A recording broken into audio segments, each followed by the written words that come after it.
Hello guys, if you wanna play a quick online match with your friends in Madden 27, even if they are playing on a different platform, you can do it using Crossplay and EA Connect. First, go into your game settings and make sure Crossplay is turned on. This is important if you and your friend are playing on a different consoles or on PC.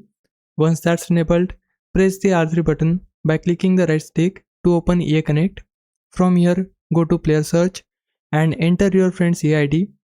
Once your friend's account appears, select their profile and send them a friend request. After they accept it, you'll be able to find them in your friends list inside EA Connect. Now to actually play a quick match, go to the online head-to-head section and choose head-to-head play a friend. From there, you can set up a game with your friend.